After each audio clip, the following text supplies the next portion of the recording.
Last Monday, a small wooden boat washed up on a beach in northwest Japan. The Coast Guard found 8 bodies on it. There were clues that it came from North Korea, including life jackets with Korean lettering and North Korean cigarettes on board. This wasn't the first incident. In fact, North Korean boats have been washing up on Japan's coast since 2013, and the number of ships has risen since then. At least 4 of these so-called ghost ships washed up on Japanese beaches just last month. These mysterious deaths were reported internationally.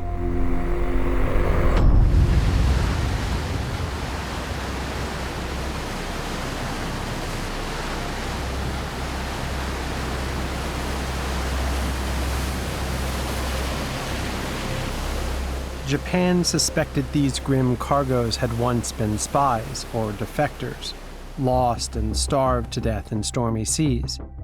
In addition to the mystery of these dead men, another curious fact also intrigued me. In Korean waters, squid numbers had plummeted by over 70%. The total amount of squid caught in Gangwon-do province, a regional specialty from the nation's East Sea, has fallen by more than half in a decade. The Gangwon-do provincial government estimates local fishermen could face financial losses of more than $80 million. For the first time, and with the help of revolutionary new satellite tracking technology, we were able to investigate what linked the dead men and the disappearing squid. Two-thirds of the planet is covered by water. It's our planet's wildest frontier, breathtaking as much as it is vital to all life. A place of discovery and endless reinvention, a metaphor for freedom, as well as a profoundly dystopian realm, where the darkest of all humanities play out. Over 50 million people work at sea, and human rights and environmental abuses often occur with impunity. Six of you. 6 people we are sleeping in here. So hot. I've never ever seen this bad. My name is Ian Urbina. As a journalist, I've spent the past decade reporting from this lawless frontier. I run an investigative journalism organization called the Outlaw Ocean Project that reports about crimes happening in this space.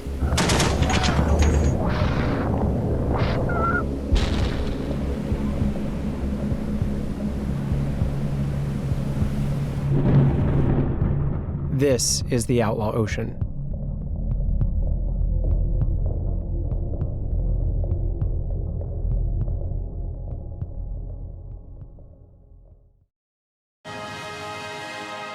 주체 배고 2016년 1월 6일 10시 주체 조선의 첫 수소탄 시험이 성공적으로 진행되었다.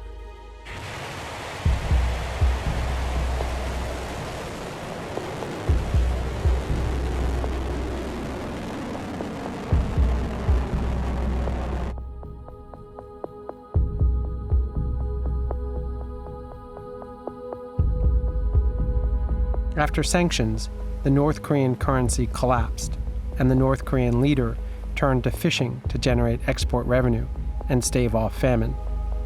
Soldiers were forced to become fishermen overnight to bolster the effort. Many thought that the dead who washed ashore in Japan weren't defectors at all, but seafarers desperate to catch food, poorly trained, navigating ill-equipped boats, straying too far in the high seas. Fuel had run short, engines had stalled, a storm had finished them off. All North Korean stories are hard to investigate. Gaining access is difficult. It's harder still if it involves its unclaimed corpses washed up on foreign shores. As recently as about 5 years ago, we really had essentially no idea who was fishing where in the world's oceans. I partnered with Global Fishing Watch, a new NGO that's become a game changer. We'd like to identify where vessels are turning off their transponders, or it's called going dark. For us, when a vessel goes dark, it raises suspicion. It's a clue that something might be up on the water. But we don't know because we can't see it. That is all changing now with this new satellite technology. What you can do is you can combine the GPS positions with the images to see how many vessels out there are not broadcasting their locations.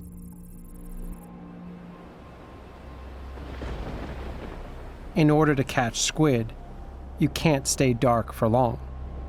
Squid vessels have really bright light in order to attract the squid to the surface. If they haven't got those lights on, they're not squid fishing, but when they do, they clearly are. So it's a double indicator. We can, one, detect them, and two, if they've got them on, we know that they're fishing. And we were able to teach the computer through machine learning to recognize the different fishing patterns that we needed to see. And what we discovered after looking over a year's worth of data is there was probably 1,000 vessels fishing illegally in North Korean waters in contravention to UN sanctions.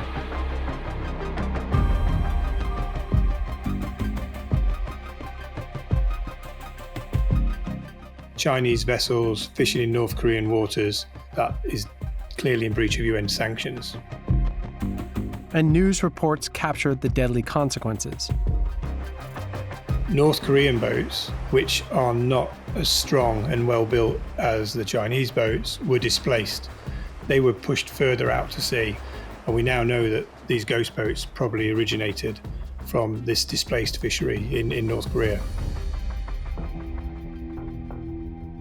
When Global Fishing Watch did this incredible data mining that largely proved China's role in the ghost ships, they contacted my team and asked us to investigate further, to get on the water and to lay eyes on the ships directly. I went to South Korea with my videographer, Fabio Nascimento, and we also brought one of their data scientists, Jae-yoon Park. We bought our way onto a South Korean squid ship that agreed to take us out to the key location at sea where we believed we had the best chance of witnessing Chinese vessels moving into North Korean waters. We'll be there for 36 hours, probably not sleeping, probably a little bit miserable, depending on the sea conditions. Yeah, we can get as many Chinese vessels as possible and say hello.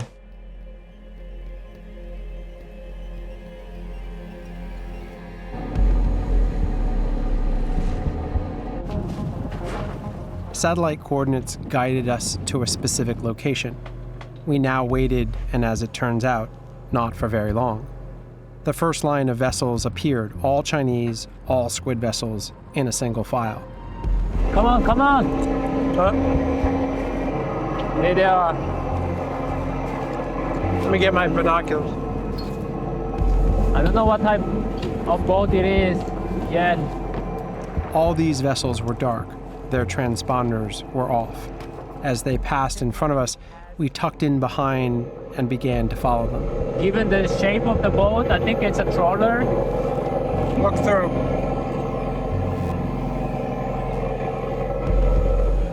But they are really dark vessels. They don't appear on the monitoring. Only radar we can see some metal object moving. Okay, all right. And there are three? This guy behind? There are four. There are four. Are these trawlers? Look like very much trawler. Wow, I've never seen this. You can see really the structure of the vessel. It's wild. It's really wild. We were able to gather valuable evidence that they were all Chinese and that they were all squid vessels. We put up a drone to get a closer look and document further identifying details. 드론이라고 있잖아요. 그것도 올려가지고 그거로도 할 거예요. We then radioed to the Chinese and tried to make contact with them. They didn't reply. Well, not verbally anyway. But their message became clear. They're annoyed. Yeah. We see another boat very close. Looks very modern. We're getting very close. In fact, we're on a collision course. Flying boat. We peeled off at the last minute to avoid a collision. That happened. Okay. The Chinese swatted at us. Right. The aggression leveled at us was illustrative of the muscular way that these fleets operate on the high seas. The next morning, we encountered a second cluster of Chinese vessels. We gathered more evidence of the size of the fleet, the direction of travel, and whether they were flying Chinese flags. We were so close, I could even see their numbers. but it's got Chinese characters in front. This guy's coming right at us. Should we be worried about that? We got two more over here. So what's our total tally then? 1, 2, 3, 4, 5, 6, 7, 8, 9. Wow, this is like unbelievable. Look at it, like.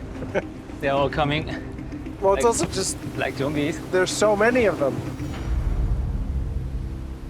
We returned to the United States with an enormous amount of evidence. Human intelligence gathered on the seas, corroborated by artificial intelligence in the skies, proving that, beyond a doubt, giant squid fleets were illegally raking clean North Korea's waters. Of why so many North Korean bodies were washing up on Japanese shores, and why the squid stock in the area was disappearing. Today, China is the ocean's uncontested superpower. It commands the largest fleet in the world, and according to the UN, hauls in 15.2 million tons of marine life a year, which accounts for 20% of the global seafood catch. I've since reported on similar fleets operating off South American waters, around the Galapagos and Falkland Islands, and off the coast of Patagonia, in waters so densely packed by Chinese squid vessels that from the sky at night, these trawlers appear like a city of lights.